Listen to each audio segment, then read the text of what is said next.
My daughter cried into the phone. The cruise has been canceled, Dad, due to lack of funds. I believed her, took her debts to heart, and unpacked my suitcases. The next day, my father-in-law called to thank me for giving her my place on the liner. Enjoy yourself, I said, hiding my anger. As soon as they boarded, I launched my revenge. In a panic, she called me 83 times. Before we continue, please subscribe to the channel and write in the comments what time it is where you are now. The suitcase lay open on my bed like a promise about to be kept. I'd been working on it all afternoon. 3 Hawaiian shirts pressed and folded, 2 pairs of khaki shorts, swim trunks still with tags attached, and enough sunscreen to protect a small army from the Mexican sun. The cruise itinerary sat on my nightstand, dog-eared from repeated reading. 7 days along the Riviera, departing in just 3 days.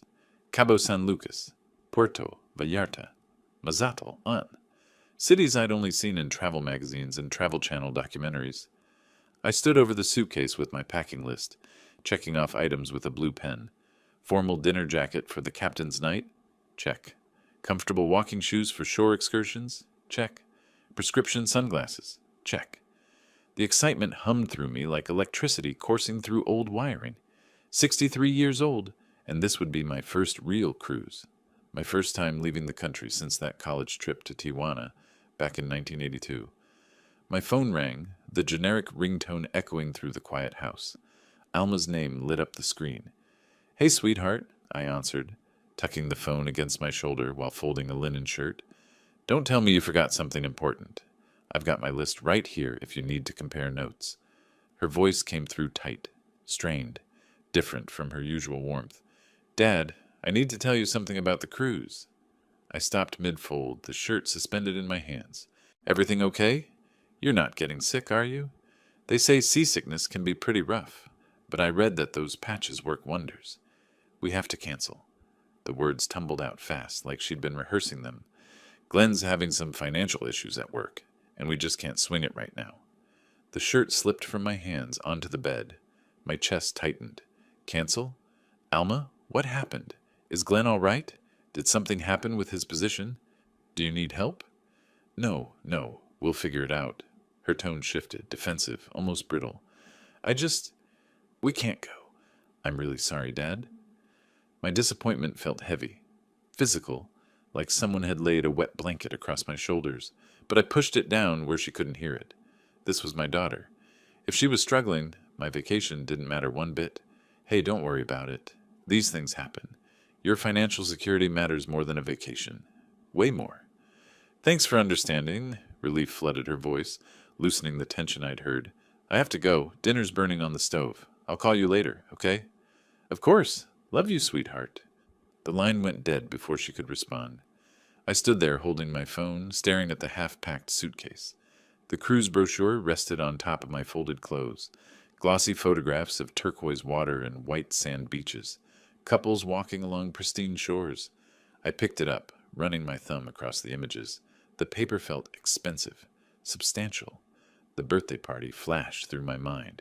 Exactly 1 month ago, on a warm May evening, Alma had handed me the envelope with those tickets tucked inside. Her smile had been so bright, so genuine, lighting up her whole face. "You deserve this, Dad. We're so grateful for everything you've done for us." Glenn had stood beside her, nodding, his arm around her shoulders. They'd looked so happy, so proud to give me this gift. Other family members had clapped, congratulated them on such a generous gesture. I walked to my desk in the small home office and pulled open the middle drawer. The birthday card was still there, tucked into the cruise documentation folder, alongside the printed itinerary and boarding passes. I lifted it out and read her handwriting again, tracing the words with my eyes. "Thank you for everything, Dad. This is just a small way to show our appreciation. We love you so much. Alma, Glenn, and the kids." My throat tightened, but I swallowed it back. Financial problems happen to everyone. Glenn was a good man, worked hard in commercial real estate. They'd get back on their feet. This was just temporary. We'd reschedule, maybe next year when things stabilized for them. I returned to the bedroom and began unpacking. Each item went back into its proper place. Shirts refolded into the dresser, organized by color and weight. Shoes lined up in the closet. Formal jacket returned to its garment bag. The methodical action soothed me, gave my hands something purposeful to do. This was just a setback. Temporary. Family came first, always had, and Alma needed to focus on her household finances right now. The cruise documents went into the middle desk drawer, filed neatly behind the birthday card. I closed the drawer with a soft click that seemed too loud in the quiet house. "Next year," I said to the empty room. "They'll figure things out by then." I made myself a simple dinner: grilled chicken breast, steamed vegetables, brown rice. Put on the evening news while I ate at the kitchen table. Went through my usual routine: dishes washed and dried, counters wiped down, coffee pot prepared for morning. But my eyes kept drifting to the calendar on the wall, where I'd circled the departure date in red marker. 3 days from now, I would have been boarding that ship, feeling the ocean breeze, watching Phoenix disappear behind me. I took the marker and drew a single line through the circle. Clean. Final. Decisive. That night, I lay in bed staring at the ceiling fan rotating slowly overhead. The disappointment sat in my chest like a stone, heavy and immovable. But underneath it was something warmer: pride in my daughter for being honest with me, for trusting me enough to admit when things weren't going well financially. That's what family did. We supported each other. We understood. We made sacrifices. I closed my eyes, still believing in her completely. Morning light cut through the kitchen blinds in sharp angles. I sat at the table with my coffee and the newspaper, trying to focus on local news instead of the canceled cruise. The coffee tasted bitter, even with cream. My eyes scanned headlines without really reading them. My phone rang. Unknown number, but local area code. I answered casually. "Hello?" "Clark! Clark Wood!" The voice boomed through the speaker, jovial and loud. "It's Floyd Cranston, Glenn's father. How are you doing?" I straightened in my chair. Floyd. I had met him maybe 4 times total. Holiday dinners, the wedding, one awkward barbecue. We weren't close. "I'm fine, Floyd. What can I do for you?" "I had to call and thank you personally for this incredible gift." His enthusiasm poured through the phone. "A Mexican Riviera cruise. I've dreamed about this type of vacation for years. Never thought I'd actually get to experience it." My coffee cup stopped halfway to my mouth. Everything inside me went cold and still. "What gift, Floyd?" "Don't be modest now," he laughed, oblivious. "Alma told us how you insisted I take your spot on the cruise." "Dad would want this for family," she said. "He'd want someone to enjoy it." "That's real respect for elders, Clark. You raised her right." The kitchen walls seemed to tilt.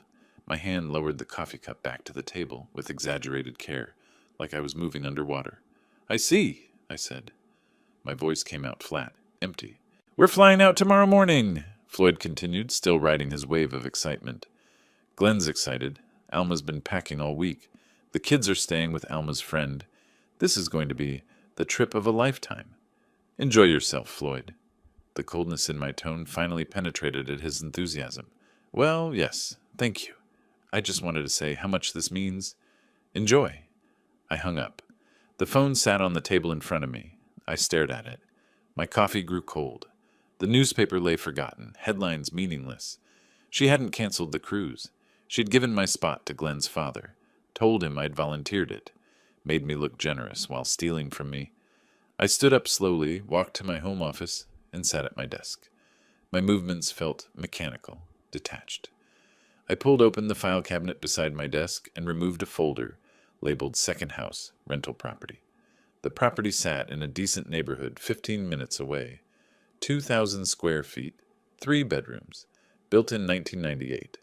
I'd bought it as an investment in 2010, thinking I'd rent it out for retirement income. Then Alma got married. She and Glenn needed a place temporarily after the wedding, just until they saved enough for their own down payment. 6 months, maybe a year. I'd handed her the keys, told her not to worry about rent until they were stable. That was 6 years ago. I opened my laptop and pulled up my banking records. The transactions scrolled past, a digital record of generosity that now felt like evidence. $8,500 for Glenn's mother's emergency surgery. Later, I'd seen photos on social media of their new SUV, purchased the same week. Alma, smiling in the driver's seat, caption, reading, "Finally upgraded our ride." $1,500 for unexpected medical bills, $1,200 for car repairs, $500 here, $800 there, always with promises to repay next month. Next month never came. At family dinners, Alma praised my generosity, my big heart, my willingness to help family. Never mentioned repayment, never brought up the mounting debt. I searched through my email, found the messages. Alma's words, preserved in digital amber. Dad, we're struggling this month. Could you help us out? We'll pay you back as soon as Glenn's commission check comes through. Another, I know we owe you already, but the kids need new clothes for school. Can you float us another $600? We'll settle up everything next month, I promise. The birthday party, her presentation of the cruise tickets, that sincere smile. You deserve this, Dad. All those people watching, applauding her generosity. Using my own money, money she'd borrowed and never repaid, to buy me a gift. Then stealing it back for her father-in-law. I opened a search engine and typed Arizona tenant eviction laws. Then family loan repayment legal options. Then verbal contract enforceability, Arizona. I took notes in my leather notebook, the same one I'd used during my urban planning career. Organized, methodical. Without a written lease agreement, Alma was legally classified as a guest at will in my property. Arizona law allowed property owners to terminate such arrangements with 30 days written notice. No cause required. The property deed sat in my hand. My name only.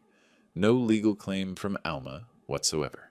She'd never contributed to the mortgage, never paid property tax, never signed any formal agreement. For 6 years, she'd lived rent-free in a house worth $320,000. I looked at the calendar. Tomorrow they'd board a plane to Mexico. They'd sail away on my cruise, drinking Mai Tais and taking selfies at sunset, while I sat here having been too trusting, too generous, too much of a fool. Something settled inside me, cold, clear, perfectly calm. I picked up my phone and dialed a number from my professional contacts. The receptionist answered on the second ring. Miller and Associates Law Firm, how may I help you? Roberta Miller, please. My voice was steady, businesslike. Tell her Clark Wood needs to discuss property law, specifically eviction procedures and debt collection.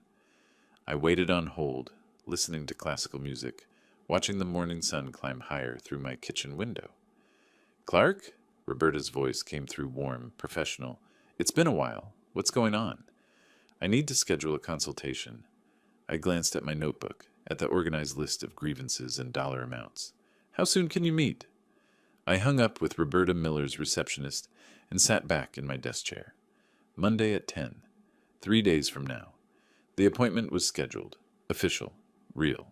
The scattered documents lay across my desk like pieces of a puzzle I'd been too blind to see. Bank statements, text messages, emails, 6 years of my daughter's lies, organized chronologically before me. I pulled my laptop closer and opened a fresh spreadsheet. Column headers, date, amount, stated purpose, supporting evidence. My fingers moved across the keyboard with practiced efficiency. This was familiar territory. I'd built my urban planning career on organizing complex information into clear patterns. The first entry, March 15th, 2019, $8,500. Glenn's mother emergency surgery. I found the text message from that day, Alma's words frantic and desperate. Dad, Glenn's mom needs emergency surgery. They don't have insurance. Please, we'll pay you back as soon as we can. I transferred the money within an hour. 2 weeks later, the social media post appeared. Alma standing beside a gleaming white SUV, her smile brilliant in the Arizona sun. Finally upgraded our ride. Glenn surprised me. The post had 63 likes. My money had paid for those likes. I typed carefully. No surgery occurred. Funds used for vehicle purchase. Evidence. Social media. Post dated March 29th, 2019. The pattern emerged as I worked through the records. April 2020, $3,200 for emergency car repairs that couldn't wait. June 2020, $2,800 for unexpected medical bills. We're drowning. September 2020, $1,500 for back-to-school expenses. Kids need clothes. Smaller amounts scattered throughout. $800, $600, $450, $950.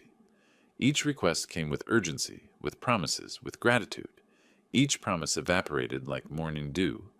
I highlighted the bank transfers in different colors: yellow for amounts under 1,000, pink for amounts over 1,000. The statements transformed into a color-coded map of my own foolishness. Pink dominated the pages. By 8 o'clock that evening, my spreadsheet showed the truth in cold numbers. $34,000 in documented loans. $34,000 requested, received, never repaid.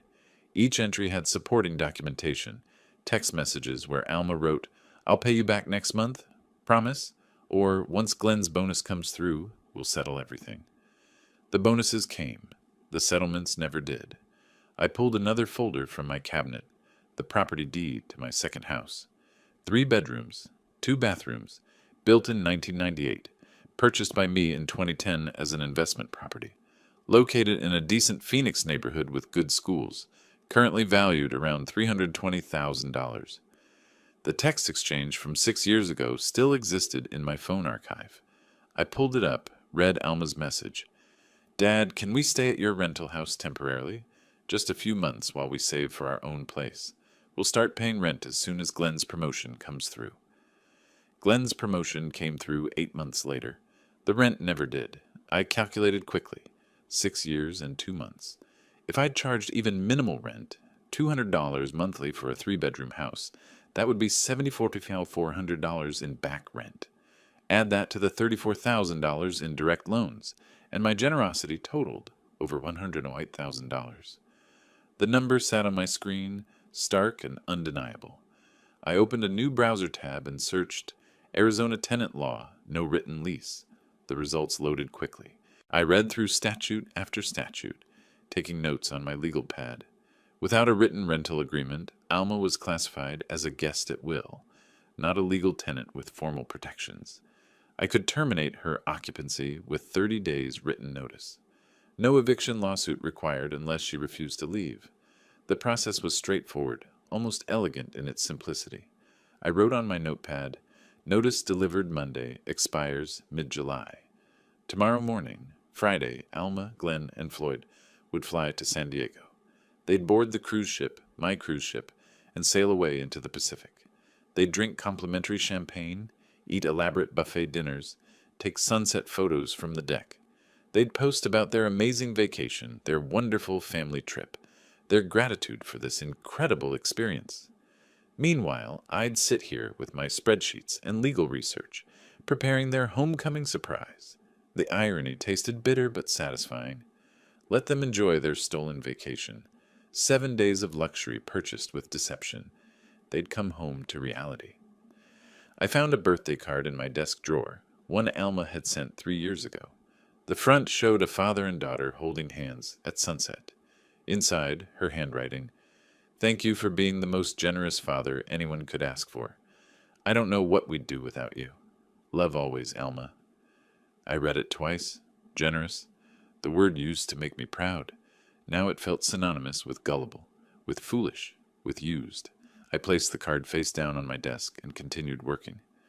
Near midnight, I checked social media one final time. Alma's latest post, uploaded an hour ago. "Cruise vacation tomorrow. So excited. Dreams do come true." 68 likes already. Comments from friends. "Have the best time. You deserve this. So happy for you guys." I took a screenshot, saved it to my evidence folder, then closed my laptop. Walking through my house, I turned off lights one by one. In the hallway, I passed the framed photo from Alma's wedding. She wore white lace. Glenn wore a gray suit, both smiling like they'd won the lottery. I'd paid for half that wedding when Glenn's parents couldn't contribute their share. I didn't take the photo down. It stayed on the wall. But I stopped looking at it with sentiment. It was just evidence now. Everything was evidence. In bed, I stared at the dark ceiling. Tomorrow they'd fly away on their stolen vacation. Monday I'd meet with Roberta Miller. The machinery would begin moving, slow, methodical, inevitable. My name was on that property deed. My money filled that bank statement. My patience had limits. Those limits had been reached. The weekend passed in careful stillness. Saturday I worked in my yard, trimming hedges with mechanical precision. Sunday I organized my garage, sorting tools into labeled drawers. I didn't call anyone. No one called me. Monday morning arrived cool and bright. I dressed in a charcoal suit, white shirt, navy tie, the uniform of serious business. By 9:30, I was driving toward downtown Phoenix, my folder of documents on the passenger seat. Roberta Miller's office occupied the 6th floor of a mirrored building off Central Avenue. I'd worked with her firm years ago on municipal planning projects. She knew I wasn't dramatic, wasn't reactive. When I called about property law, she took me seriously. The receptionist showed me to a conference room at exactly 10 o'clock. Roberta entered 2 minutes later, extending her hand with a firm grip. Late 50s, silver hair cut short, reading glasses hanging from a chain around her neck. "Clark, it's been too long." She sat across from me, opening a fresh legal pad. "Tell me what's going on." I removed documents from my folder, placing them on the polished table in organized stacks. Property documents first, then financial records, then communication history. She picked up the property deed, examined it closely, set it aside, moved to the bank statements, scanning the highlighted transfers. Her expression remained neutral, professional, but I saw understanding flicker in her eyes. "This is clear cut," she said after 20 minutes of review. "You own the property outright. There's no rental agreement. You have documentation of repeated loan requests with promises of repayment." She tapped the text message printouts. "Legally, you're on solid ground. How long will the eviction process take?" 30 days if they cooperate." She made a note on her pad. "Maybe 45 if they fight it, but they won't win. You have every legal right to reclaim your property." I pointed to one specific bank statement. "This one, $8,500. She said it was for her mother-in-law's surgery. Emergency operation, couldn't wait." I kept my voice level. 2 weeks later, she's posting pictures of a new SUV. Roberta studied the date, the amount, my highlighted notation. The reason for the loan doesn't matter legally. What matters is she acknowledged it as a loan and promised repayment. These text messages prove that. When you send these documents, they're on a cruise ship. They'll get the email at sea. "Good." Roberta leaned back in her chair. "Gives them time to think about their situation before they get home. Sometimes distance provides clarity. Or panic." "That too." She called her paralegal through the intercom. Sandra appeared moments later, efficient-looking woman in her 30s, tablet in hand. Roberta explained what we needed. Formal notice to vacate for the property. Demand for repayment letter for the loans.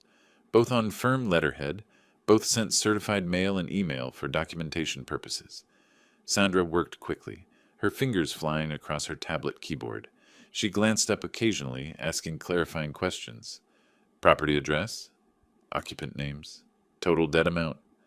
I provided each answer precisely. No hesitation. Within 40 minutes, Sandra printed documents on heavy law firm letterhead. She prepared certified mail labels, addressed envelopes. She looked up at me, stylus poised over her tablet. "Mr. Wood, can you confirm this email address for your daughter?" She read it aloud. My daughter's email. I'd helped her set it up 15 years ago when she started college. "That's correct." I paused. "Send both documents." "Sending now." I watched the tablet screen over Sandra's shoulder. The email composition window filled with text. Subject line, legal notice, time, sensitive. 2 PDF attachments, notice to vacate, PDF, and demand 4, repayment, PDF. I could stop this with one word. I said nothing. Sandra tapped send. The screen showed a brief spinning circle, then message sent successfully. 10:47 a.m. I exhaled slowly. The cruise ship had left San Diego 2 hours ago. 8:47, Phoenix time, accounting for the time zone difference. They were probably settling into their stateroom right now, unpacking suitcases, planning which restaurants to try first, taking selfies on the deck. Alma's phone would buzz with the email notification. She'd see my attorney's name in the sender field. She'd open it with confusion, maybe irritation at business interrupting her vacation. Then she'd read the words. Notice to vacate. Demand for repayment. 30 days to leave the property. 60 days to begin repayment or face civil lawsuit. I imagined her face draining of color. Glenn reading over her shoulder, his expression shifting from confusion to alarm. Floyd wandering past their cabin, oblivious, asking if they wanted to grab lunch at the buffet. Roberta drew a timeline on her notepad, walking me through scenarios. Best case, they leave quietly and negotiate a payment plan. Worst case, they refuse to leave and force court eviction, refuse to pay and force civil lawsuit. Either way, the law is clearly on your side. What about my chances of actually collecting the debt? We'll start with wage garnishment if they won't negotiate. Glenn has a job, right? Commercial real estate, makes decent money. Then we have options. She made another note. One more thing, she'll likely try to contact you, probably multiple times. You're not required to speak with her. Any communication can go through this office. I stood, gathering my copies of the documents. I understand. I paused at the door, but I'll answer when she calls. She deserves to hear my voice when she realizes what's happening. Roberta nodded once, no judgment in her expression, just acknowledgement. I paid the retainer fee at the front desk, $2,500 for both matters, then rode the elevator down 6 floors. My footsteps echoed in the parking garage. I found my car, got in, sat in the driver's seat without starting the engine. The documents were sent. The timeline was set. The machinery of justice was moving forward, slow and methodical and inevitable. I started the car and drove home through midday traffic, the Arizona sun bright and merciless overhead. It was done. I didn't hear from Alma for 3 days. I knew she was at sea, enjoying her stolen vacation. I went about my routine, worked on some consulting projects for municipal clients, reorganized files in my home office, took long walks in the evening heat. On the 3rd day of their cruise, while I was having lunch at home, my phone started buzzing. Once, twice, 3 times in rapid succession.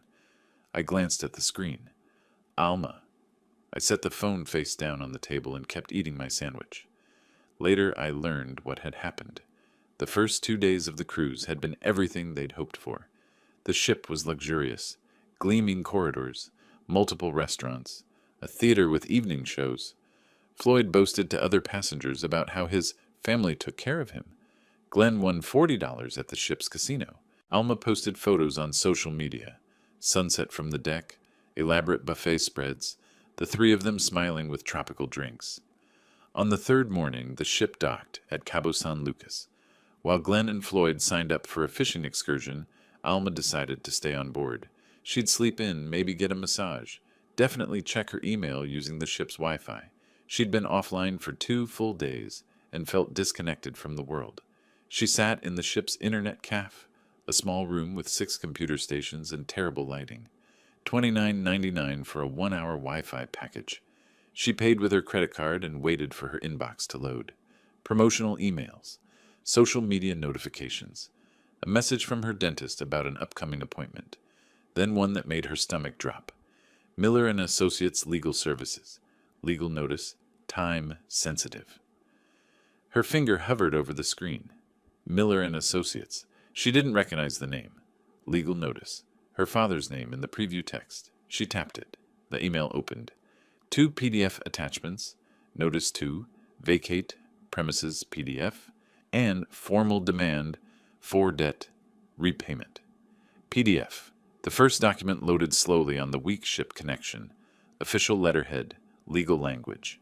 You are hereby notified that your tenancy of the property located at her address, her home, is terminated effective 30 days from receipt of this notice. She scrolled down. Her father's signature, his attorney's signature. Date, Monday, June 16th, 2025, 4 days ago. The second document was worse, an itemized list. March 15th, 2019, 8:05, stated purpose, medical emergency. April 8th, 2020, 3,200, stated purpose, car repairs, on and on. Every loan she'd ever asked for, listed with dates and dollar amounts. Total, $34,000. Payment in full or arrangement for repayment plan must be initiated within 60 days, or debtor faces, civil lawsuit, and potential wage garnishment. Alma stood so quickly her chair scraped loudly against the floor. An elderly woman at the next computer station glared at her. Alma didn't notice. She ran from the internet cafe, through the ship's corridors, her sandals slapping against polished floors. Passengers moved aside, startled by her urgency. In her cabin, she grabbed her phone with shaking hands, dialed her father's number. International call charges be damned. The phone rang. Once, twice, 3 times. Voicemail. She hung up and dialed again. Voicemail. Again. Voicemail. Again. Again. She didn't know that after the third call I'd blocked her number. Every subsequent attempt went straight to voicemail, without ever ringing on my end.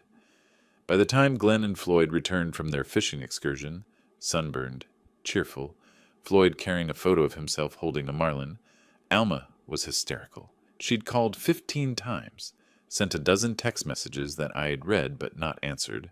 What happened? Glenn dropped his tackle box, hurrying to where Alma sat on the bed, her face red and blotchy. She shoved her phone at him. "Read it!" Glenn scrolled through the documents, his expression shifting from confusion to alarm. Floyd read over his shoulder, squinting at the screen. "That manipulative old man." Floyd's voice boomed in the small cabin. "He planned this. Waited until we were trapped on a ship so we couldn't respond." Glenn kept reading, his jaw tightening. "Is this real? All these amounts?" "Of course it's not all real." Alma's voice cracked. "Some of it, yes, but $34,000? Glenn's eyes found hers. "Alma, we were going to pay him back. Things have just been tight, and—" "This is harassment," Floyd interrupted. "Legal harassment. We should sue him for emotional distress." Glenn ignored his father. "When did you plan to tell me we owed your dad $34,000? "I tried calling him," Alma said desperately. "He won't answer. He's not responding to my texts. We need to get off this ship. We need to go home and fix this." "We're in Mexico," Glenn said flatly. "We can't just leave.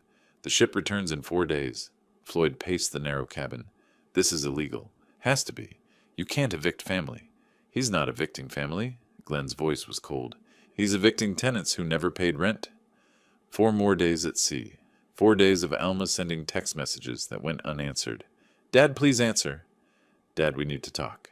"This is insane. You can't do this." "Answer your phone."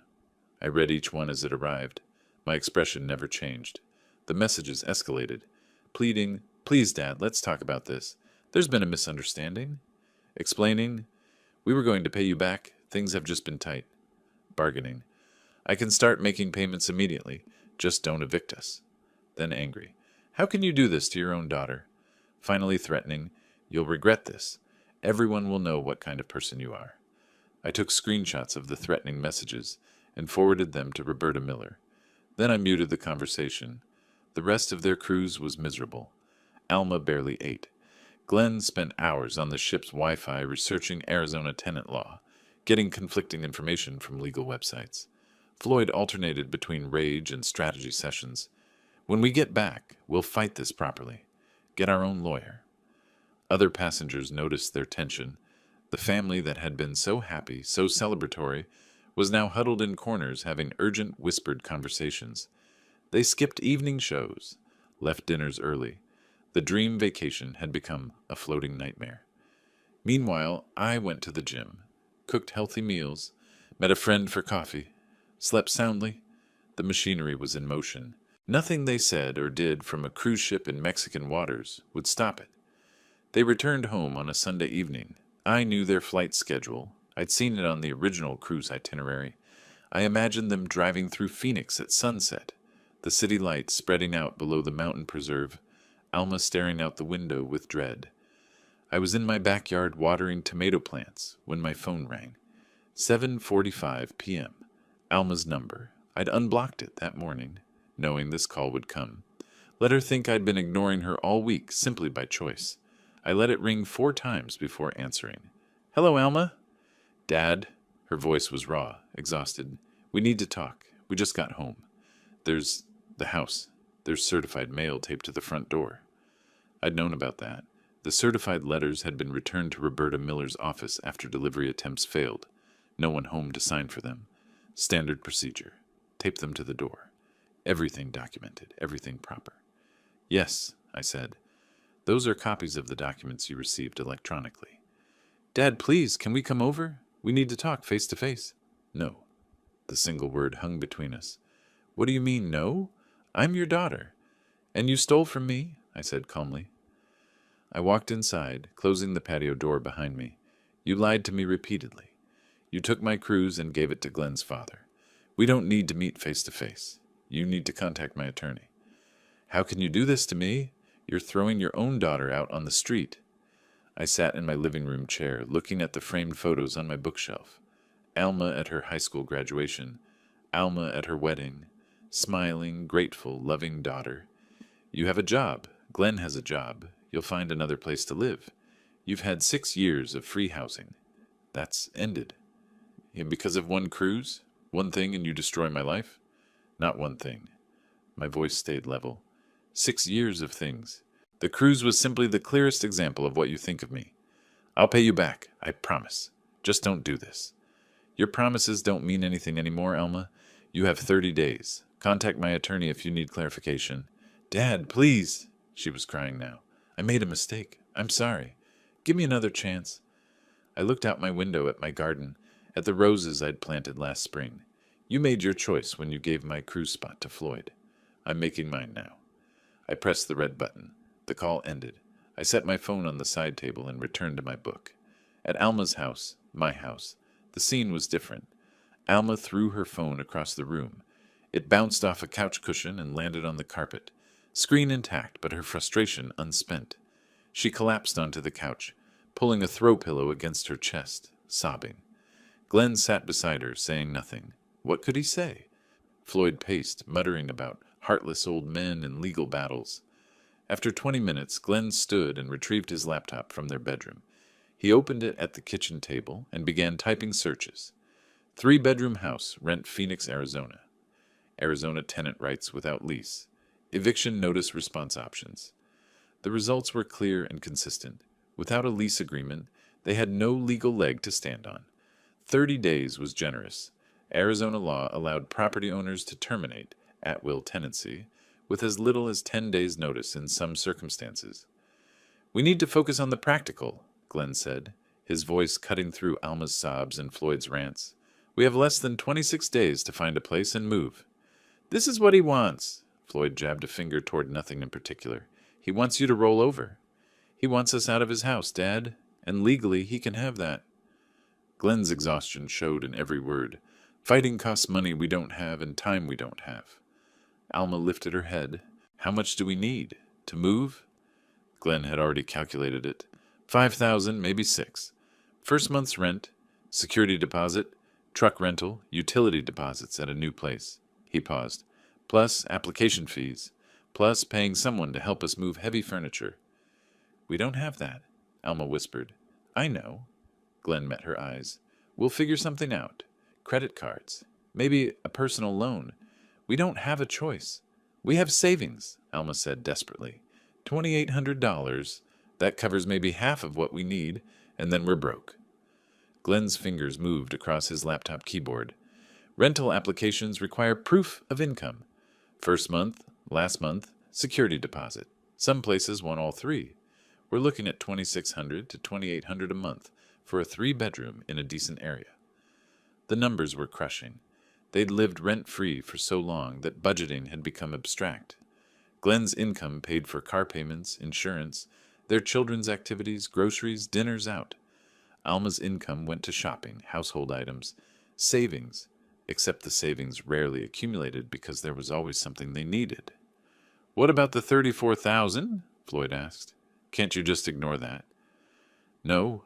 Glenn pulled up one of the legal websites he'd found. If we don't respond to the debt demand within 60 days, he can file civil suit.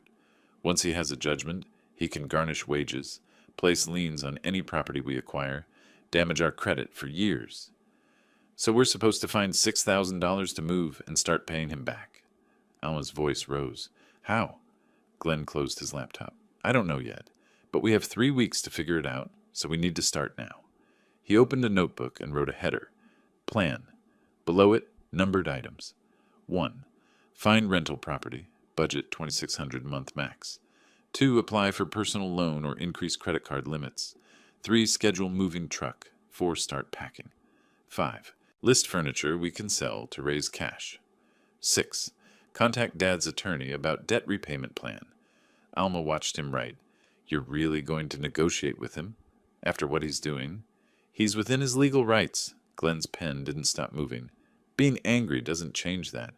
We respond professionally and hope for reasonable terms. Reasonable? Floyd's voice dripped contempt. There's nothing reasonable about this. Glenn looked at his father directly. You know what's not reasonable. Living in someone else's house for 6 years without paying rent. Borrowing $34,000 and never paying it back. Lying about medical emergencies to fund car purchases. His voice stayed calm, but something hard had entered it. Clark isn't being unreasonable. We were. The room went silent. Floyd sat down heavily. Alma stared at Glenn like she didn't recognize him. Glenn returned to his notebook, adding more items to the list.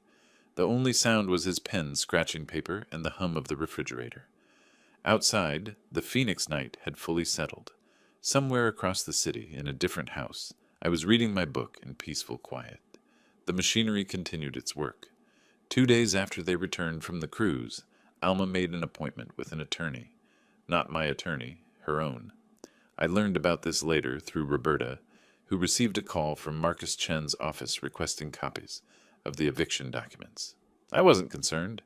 The law was clear, and all my documentation was in order. While Alma sat in a downtown office searching for loopholes, I was home organizing my second property for new tenants, real tenants this time, with proper lease agreements. Marcus Chen's office occupied the 3rd floor of a building on East Jefferson Street. Alma arrived 15 minutes early, clutching a folder containing printed copies of the eviction notice and debt demand. She'd barely slept in 2 days. Marcus met her in his conference room, mid-40s, professional demeanor, patient eyes. He listened while she explained her situation, occasionally taking notes on a yellow legal pad. I've lived in that house for 6 years, Alma said, her voice tight. My father never asked for rent before. We had an arrangement. Then suddenly he's evicting me over one argument. Marcus set down his pen. Do you have a rental agreement? Any written lease? Alma's face fell. No, it was informal. Family arrangement. Marcus pulled up documents on his laptop, comparing them against Arizona statutes, displayed on a second monitor. After 15 minutes of reading, he leaned back in his chair. Mrs. Cranston, I need to be honest with you. Without a rental agreement, you're classified under Arizona law as a guest at will, not a tenant. Your father has the legal right to terminate your occupancy with 30-day notice. He tapped the eviction document, which he's provided. But there has to be something. I could file motions to delay the process, maybe buy you a week, possibly 2. Marcus's tone remained professional, but firm. It would cost between $2,500 and $3,500 in legal fees, and ultimately you'd still lose. Worse, fighting and losing creates a formal eviction record that makes renting elsewhere extremely difficult. Alma stared at the table. So I'm just supposed to leave? My professional advice? Start looking for new housing immediately. Use the remaining time productively. Marcus pulled up the debt demand document. Now about this $34,000? Can I ignore it? Marcus scrolled through the attached evidence. Bank transfers, text messages. These aren't gifts, Mrs. Cranston. You acknowledge them as loans in writing. Multiple times. If your father files a civil suit, he'll almost certainly win a judgment. Then he can garnish wages, levy bank accounts, damage your credit for years. He looked at her directly. Fighting this costs money you don't have, and the outcome is predictable. Alma felt walls closing in. So what do I do? Negotiate a payment plan if possible, some monthly amount you can sustain. Marcus paused, though given the circumstances, I'm not sure he's interested in negotiating. He's not, Alma whispered. That evening, Alma sat at her kitchen table with her laptop open. Glenn and Floyd had gone to bed. The house was quiet except for the hum of the refrigerator. She opened Facebook and began typing. The post took 30 minutes to craft. She wrote about a heartless father evicting his daughter and grandchildren over one disagreement, about years of family loyalty being thrown away, about elderly parents who forget what family means. She didn't mention the free housing, the unpaid loans, or why her father was angry. Just selective facts, arranged to paint him as the villain. Her finger hovered over the post button. She clicked it. Then she shared the post to 3 Phoenix community groups.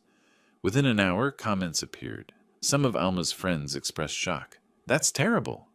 How can a father do that? Praying for you. but others asked questions. Why were you living in his house? Were you paying rent?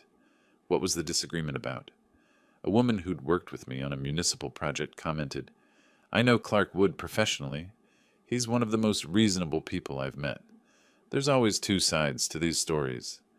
Floyd added his own comment. Manipulative old man thinks he can control everyone. This is what happens when people get bitter and small. His aggressive tone backfired. Several people responded with variations of, Wait, you're the father-in-law. Aren't you living in the Cruz situation? Alma refreshed the page obsessively. The support she'd hoped for wasn't materializing. Instead, uncomfortable details were emerging through questions she couldn't answer without revealing more truth. By midnight, the post had 73 comments and was becoming a debate rather than the rallying cry she'd intended. The next morning, Roberta emailed me a screenshot. Thought you should see this. Want to respond publicly or pursue defamation? I read the post once. Alma had been careful. No outright lies. Just strategic omissions. I replied to Roberta. No response needed. Public opinion doesn't change property law. I didn't comment. Didn't defend myself. Didn't engage. A neighbor mentioned it to me at the grocery store. Saw something about you online. Everything all right? Family matter, I said. Being handled properly. That was all. Alma checked her Facebook post compulsively over the following days. She responded to supportive comments, ignored critical ones, deleted a few that were too pointed, but the narrative kept fragmenting. People who knew me defended my character without directly contradicting her. People who didn't know either of us asked logical questions that exposed holes in her story. By the third day, the post had run its course. New posts buried it in people's feeds. The groundswell of support never came. The public pressure she'd hoped would somehow change the situation never materialized. In my home office, I continued preparing rental applications for my second house. I'd already received inquiries from 3 interested families, all with verifiable income, references, and willingness to sign proper leases. Facebook posts didn't appear on eviction notices. Emotions didn't override property law. Sympathy wouldn't extend a legal deadline. The calendar showed 18 days remaining. The machinery continued its work, indifferent to social media outrage that never quite happened. On day 25 of the 30-day notice period, Roberta called me. They haven't moved. I drove by this morning, cars in the driveway, curtains open, clearly still occupied. Do we proceed? I was in my backyard, trimming rose bushes. I set down my pruning shears. File the eviction lawsuit. We gave them 30 days. They chose not to use it. Court date will be about a week out. This will be public record. I'm aware. File it anyway. 2 days later, Glenn received a summons. Forcible entry and detainer action. Court date, July 18th, 10 a.m. He sat at the kitchen table reading the legal document, his hands shaking slightly. We're being sued, he said to Alma. Your father is actually taking us to court. Can he do that? Floyd demanded, reading over Glenn's shoulder. Apparently, yes. Glenn's voice was flat. We've been formally served. That night, Floyd drank too much. Around 11 p.m., my phone rang. Floyd's number. I considered not answering, and then decided to.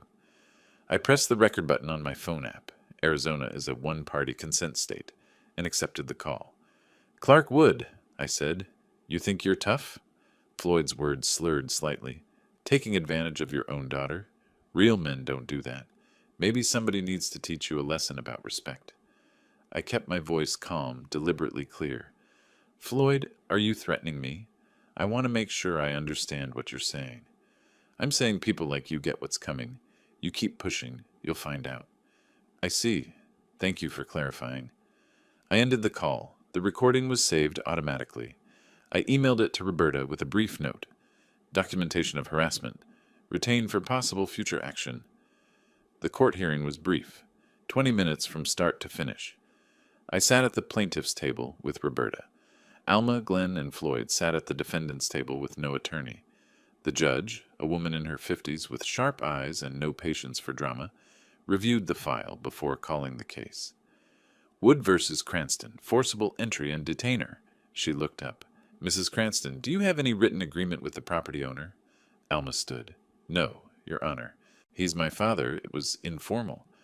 The relationship doesn't change property law. The judge's tone was matter-of-fact, not unkind. Without a rental agreement, you're occupying the property as a guest. The owner has terminated that arrangement with proper notice. You've had 33 days. She glanced at the calendar. Judgment for plaintiff. Defendants have 7 days to vacate. If you're not out by July 25th, the sheriff will remove you. The gavel came down. Alma stared at the judge in disbelief. Floyd muttered something angry that I didn't catch. Glenn helped Alma stand. Her legs seemed unsteady. In the parking lot, I walked to my car without looking at them. Behind me, I heard Alma crying. Glenn's voice low and urgent. Floyd's complaints about the rigged system. I drove home feeling tired but not triumphant. This was necessary, not enjoyable. That evening, Glenn got serious about apartment hunting. He'd been passively looking before, hoping something would change. Now, with a 7-day sheriff's deadline, hope was irrelevant. He found a 2-bedroom apartment in a less desirable neighborhood. Older building, small units, but clean and available immediately. $18.50 a month. Same amount for security deposit. First month up front. It's smaller than what we had, the apartment manager said, showing Glenn and Alma through the unit the next day. But it's what I've got available now. Glenn looked at Alma. She said nothing, her face blank. We'll take it, Glenn said. When can we sign? Right now if you've got the deposit. Glenn pulled out his credit card, a cash advance at 27% APR. The available credit barely covered deposits and first month's rent. Let's do it. They signed a proper lease. 12-month term. Rent due first of each month. Late fees specified. Pet policy outlined. Everything formal, legal, binding. Everything they'd never had with me. Over the next 4 days, they moved. Glenn rented a truck. A few friends helped carry furniture. Floyd complained about his back, but didn't lift anything heavy. Alma packed boxes mechanically, her movements automatic. I didn't watch them move. I stayed in my first house, working on consulting projects, maintaining my routine. Roberta texted me updates. Truck's there. Looks like they're making progress. House appears cleared out. On July 24th, Glenn called me. The first time we'd spoken directly since this began. The house is empty, he said. His voice was exhausted. We're out. Keys are on the kitchen counter. Thank you for letting me know. The debt, Glenn said. The $34,000. We can't pay it all. But I want to set up a payment plan. Something manageable. I leaned back in my chair. This wasn't Alma calling. This was Glenn, the one who'd finally seen reality clearly. Have your wife contact Roberta Miller's office. They'll discuss terms. She won't. Glenn paused.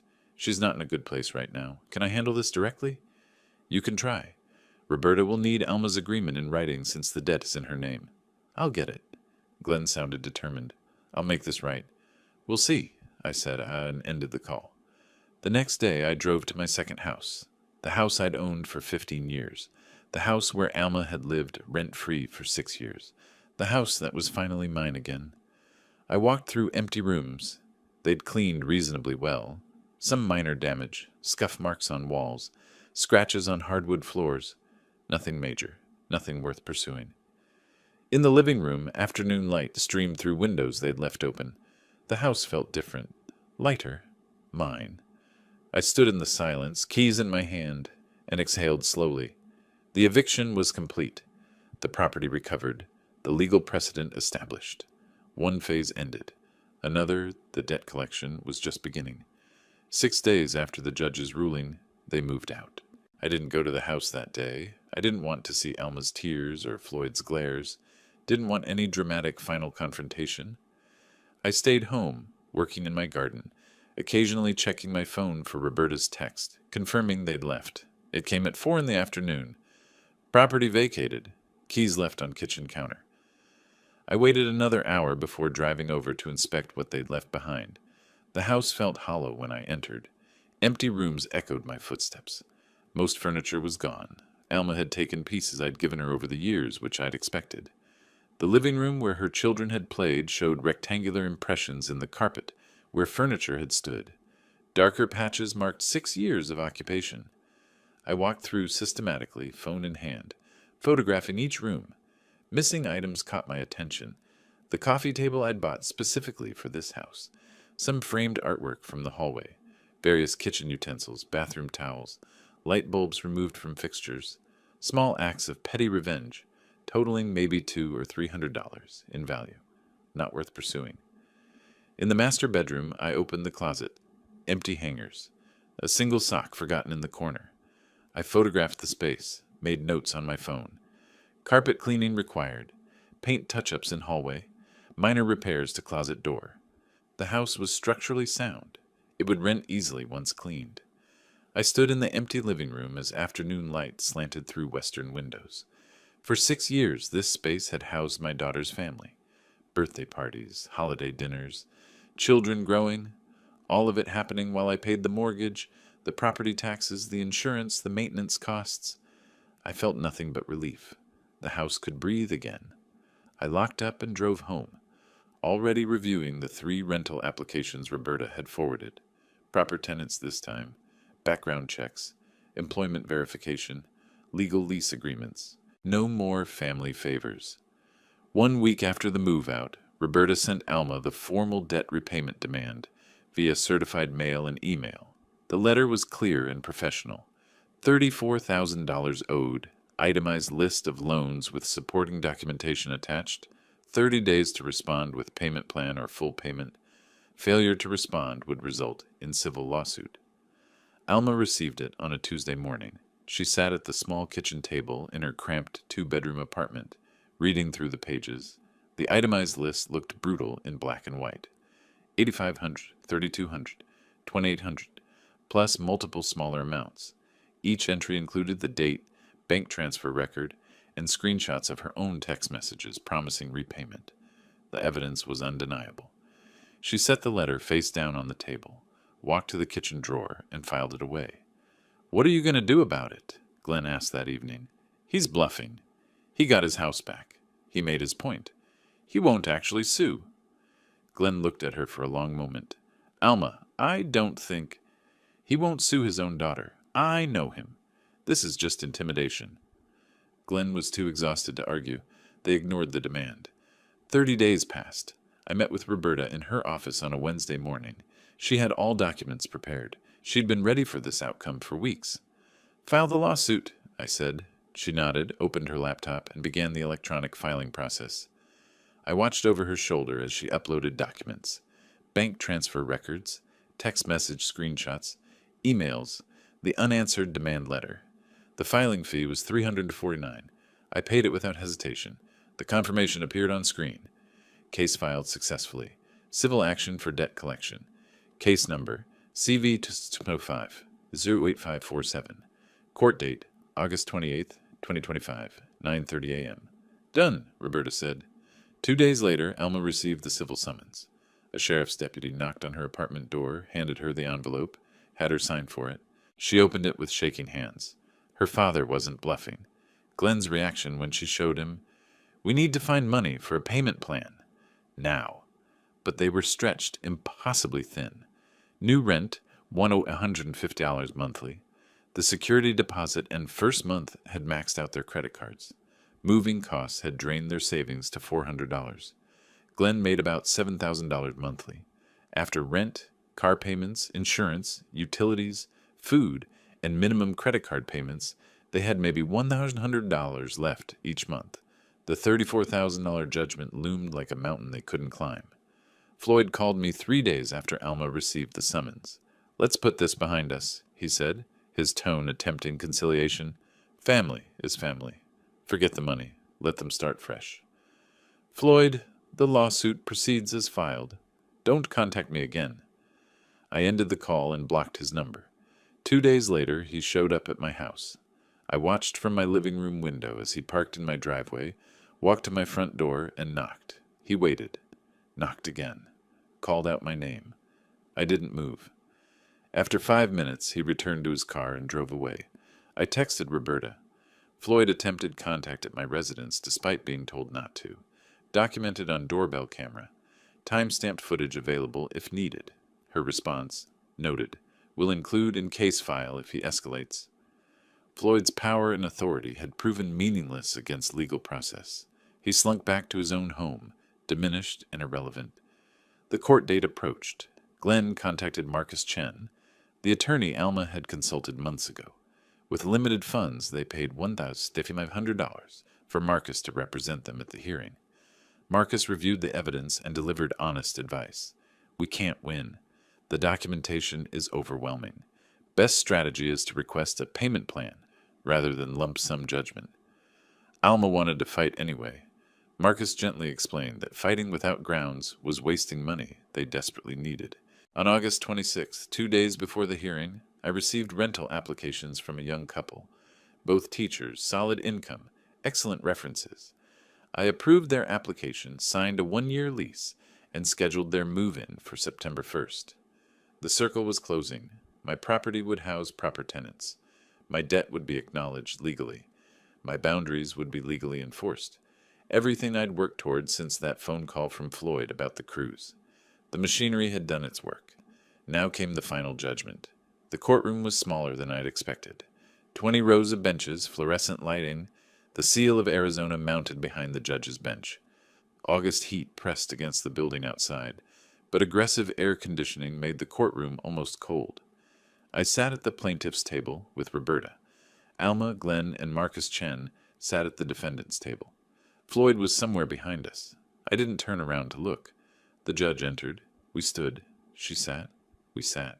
Civil action CV 2025-8547. Wood versus Cranston. Debt collection matter. The judge glanced at her file. Ms. Miller, present your case. Roberta stood, professional and precise. She submitted exhibits, bank transfer records, printed text messages, emails, the unanswered demand letter. She walked the judge through the timeline.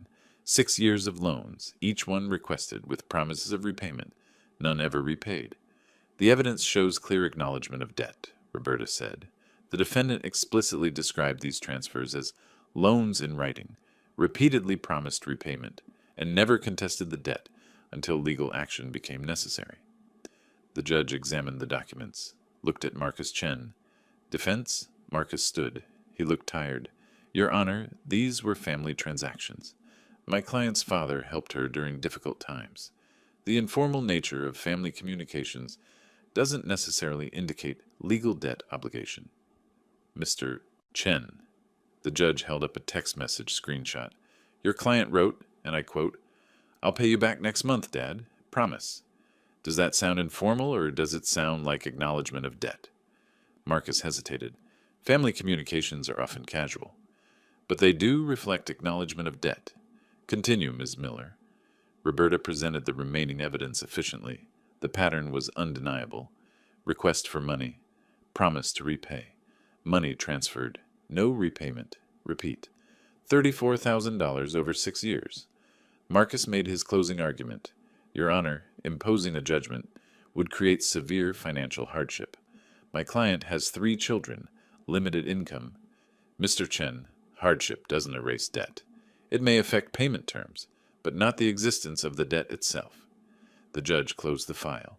The evidence overwhelmingly supports that these were loans with acknowledged repayment obligation. Judgment for plaintiff. $34,000. She paused, looked at Alma. Given your financial situation, I'm ordering structured payments. 12 monthly installments of approximately $2,833. First payment due. September 15th. Failure to comply will result in wage garnishment. The gavel struck. It was over in 23 minutes. Outside the courtroom, we waited for the elevator. Alma stood 10 feet away, staring at nothing. Glenn talked quietly with Marcus Chen. Floyd muttered angry words I couldn't hear. The elevator arrived. We all entered, separate groups in the same small space. The doors closed. I looked at Alma. She looked at the floor. I'm not cruel, Alma, I said quietly. I just stopped being your free resource. Maybe someday you'll understand that boundaries aren't punishment. They're necessary. She didn't respond, just looked at me briefly, then away. The elevator opened. I stepped out first, Roberta beside me. We walked across the lobby and into the Phoenix heat without looking back. In the parking garage, as Glenn unlocked their car, Alma finally spoke. $2,800 a month. For a year. How are we going to do this? We'll figure it out, Glenn said. We have to. From the back seat, Floyd started. This is ridiculous. You could appeal. Dad, stop. Glenn's voice was sharp, final. Just stop. We lost. It's over. Floyd fell silent. For once, he had no response. That evening, I sat on my back patio, watching the sunset paint the Phoenix sky in shades of orange and purple. My phone rang. Roberta. First payment posted today, she said. Full amount, on time. They're complying with the judgment. Good. I felt something release in my chest. That's all I wanted, not free money, but accountability. How are you feeling about everything? I considered the question. Peaceful, like I finally set down something heavy I'd been carrying too long. You did the right thing, Clark. I know. We said goodbye. I set my phone aside and returned to watching the sunset. The next week, new tenants moved into my second house. The young teachers, excited, grateful, professional. They signed their lease, paid their first month's rent and security deposit, took their keys with genuine appreciation. I showed them how the thermostat worked, explained the sprinkler system for the front yard, gave them my contact information for maintenance issues. Thank you so much, the wife said. We've been looking for months. This is perfect for us. Glad it worked out, I said. I locked the door behind me as I left, feeling lighter than I had in years. Over the following weeks, payments arrived like clockwork. September 15th, 2033. October 15th, 2033. Alma and Glenn were keeping their agreement, probably through sacrifice and tight budgets, but they were doing it. I didn't track Alma's social media anymore, didn't ask mutual acquaintances about her life. The connection was severed, not through anger, but through necessity. She needed to build a life without using me as a foundation. I needed to live without being used. In late September, I booked a cruise. Not to Mexico. I chose Alaska instead. A different experience entirely. I'd finally take the vacation I'd been owed on my own terms, paid for with my own money. The morning I left for the airport, I stood in my living room looking at the photo from Elma's wedding. She wore white lace, smiled brilliantly, full of hope for her future. I'd been so proud that day. I left the photo on the wall. It was part of my history, even if that relationship had changed irrevocably. You don't erase the past. You learn from it and move forward. At the airport, waiting for my flight, I felt the weight of the past months lift completely. The revenge I'd pursued wasn't about punishment. It was about enforcing boundaries, demanding accountability, refusing to be taken advantage of anymore. Justice. That's what I'd sought. And justice, cold and impartial and absolute, was what I'd received. My boarding group was called. I picked up my carry-on bag and walked toward the gate, leaving Phoenix behind, heading toward Alaskan glaciers and new horizons. The machinery had completed its work. The scales were balanced. I was free. If you liked this story, please like this video, subscribe to the channel, and share your impressions of this story in the comments. To listen to the next story, click on the box on the left. Thank you for watching.